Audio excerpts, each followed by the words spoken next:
Eu fiquei muito surpreso. Eu achava que eles iam encher a Paulista ontem. Foi um fiasco. 20 mil pessoas, segundo o More in Common. E aqui no Rio? 2 mil. 4 mil. 4 mil, isso. 4 mil. Ficamos em 3 e não se fala mais disso. Não, foi 4 mil, foi eu que errei mesmo. 4 mil pessoas aqui no Rio. Foi um fiasco. Foi um fiasco. Agora, a gente vai fazer nossa pesquisa, minha ideia. Nós vamos perguntar se as pessoas... a gente vai perguntar a respeito de impeachment de ministro do Supremo como critério para escolher senador. Agora, das duas pesquisas das quais eu soube, pesquisas fechadas não registradas pelo TSE, as duas pesquisas dão mais de 50%, menos de 60% dos brasileiros dizem que vão votar em senador que prometer fazer impeachment de ministro do Supremo. Flávio Bolsonaro dispara, né? Já está empatado com Lula no segundo turno. Pelo ritmo que ele estava na nossa pesquisa, eu acho que a nossa pesquisa vai confirmar isso. Então, por um lado, o que as pesquisas estão dizendo é isso. Olha,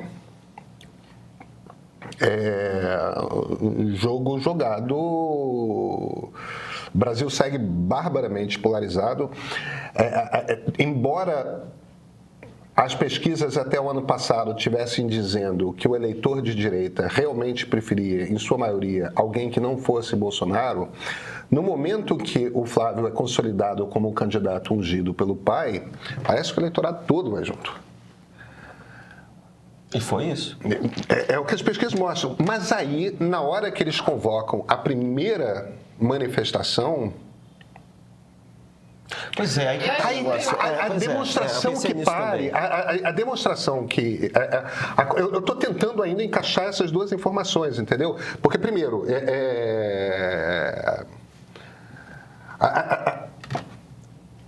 embora eu não confie na Paraná Pesquisas, embora eu ache que eu tenho a impressão de que a Atlas tende a não conseguir tocar em muitos eleitores do Lula, por isso tem um erro estatístico que acaba favorecendo o Bolsonaro.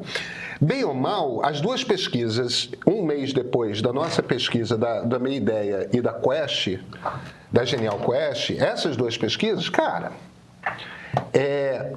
a tendência que a Genial Quest e a Meia Ideia estavam dando é onde a Atlas e a Paraná estão. Semana que vem a gente vai saber da nossa pesquisa, vamos confirmar ou não essa informação. Quer dizer, não parecem estar erradas as pesquisas, entende? Parece estar... não tem... A minha conclusão das manifestações de ontem na Paulista e na Atlântica é que não existe entusiasmo pelo bolsonarismo. Não existe entusiasmo pelo bolsonarismo, não existe entusiasmo por esse candidato. Quer dizer, a primeira coisa que eu pensei foi o seguinte, assim, é resiliência de antipetismo. Não interessa muito quem é o candidato, entendeu? Por exemplo, eu não sei se o Tarcísio de Freitas não estaria mais ou menos no mesmo nível. Se ele tivesse sido ungido candidato, se ele não estaria mais ou menos no mesmo nível do Rachadinho, não, é o Flávio Bolsonaro. Rachadinho, entendeu? Sim. É Rachadinho?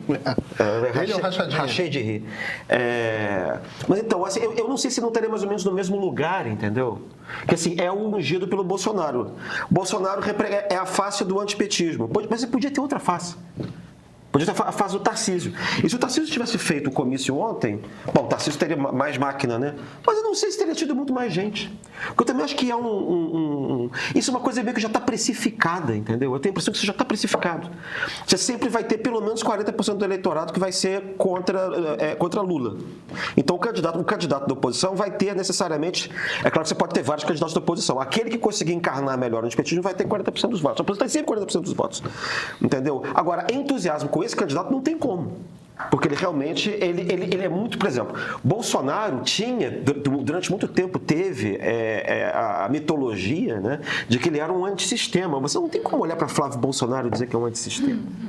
Entendeu? Ele é o sistema.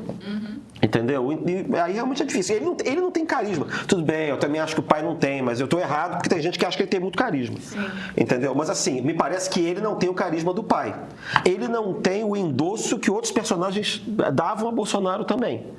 Entendeu? Então ele é um Bolsonaro de tipo B, e ele também não entusiasma. É muito, talvez, a extrema-direita, que como talvez o Eduardo Bolsonaro entusiasmasse. Ou o Nicolas, talvez, entendeu? Um cara assim. Quer dizer, todos esses são muito bagrinhos para esse papel. Entendeu? Eu acho que isso ajuda a explicar. Eu acho que também tem outra coisa, cara. No mundo das redes, acho que você tem que ter muito bom motivo para sair de casa.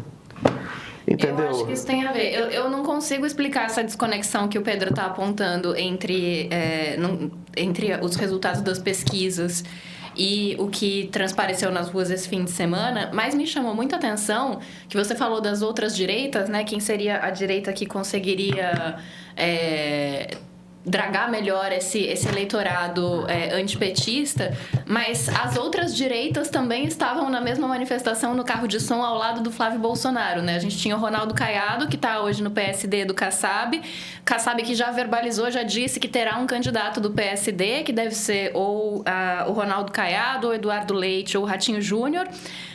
E o Ronaldo Caiado estava lá posicionado ao lado do possível adversário dele no primeiro turno, ou seja, há tantos anos na política, ele não entendeu ainda que ele vai ter que romper com isso. E o Romeu Zema, governador de Minas Gerais, com tudo que está acontecendo em Minas Gerais, estava num carro de som na Avenida Paulista, ao lado de Flávio Bolsonaro. Não sei se na esperança de pegar uma vice, o que ele estava procurando ali, enquanto o estado dele está debaixo d'água, mas ele estava lá também, né? Então, assim, a direita, ela tá toda misturada ali, né? Não sei como é que eles vão fazer para tirar voto do Flávio para tentar ir pro segundo turno, se eles ainda têm essa esperança, mas... Eu tenho a impressão de que a gente está sentindo parte da nossa perplexidade tem a ver com o fato de que a gente, desde 2013, desde 2014, depois 18, depois 22, a gente está vindo de eleições em que tudo era um susto porque tinha elementos incontroláveis e havia uma espécie de efervescência no ar. Você tinha a emergência dessa insatisfação enorme em 2014, por causa de 2013, de parte da esquerda, e você tinha já uma emergência de uma extrema-direita que não tinha candidato, mas estava tentando colar e insuflando a candidatura do Aécio, e que, de alguma maneira, deu incentivo ao Aécio, por exemplo, a contestar o resultado eleitoral. Já tinha uma coisa estranha ali em 2014. Nunca teve uma eleição feita em 2014 e antes de 2014. Ali já tinha ódio, já tinha polarização. Isso é uma coisa que eu me lembro bem. Né? 2018 era a catástrofe do tsunami que veio de 14 até 18.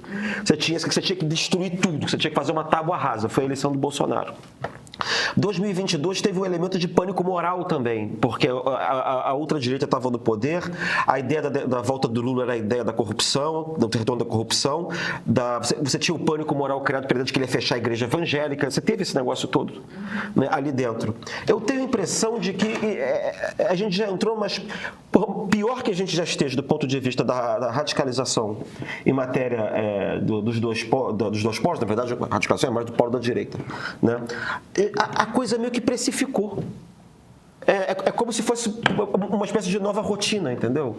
A gente já sabe que eles vão ter 40%, mas não existe um grande entusiasmo nem do lado nem do outro, porque bem ou mal o Bolsonaro está na cadeia, o filho também é Bolsonaro, mas, repito, não tem o carisma do pai. Ao mesmo tempo, o Lula é uma figura que já, enfim, com todos os méritos ou deméritos, que já está desgastada e já é um velho conhecido, por bem ou por mal.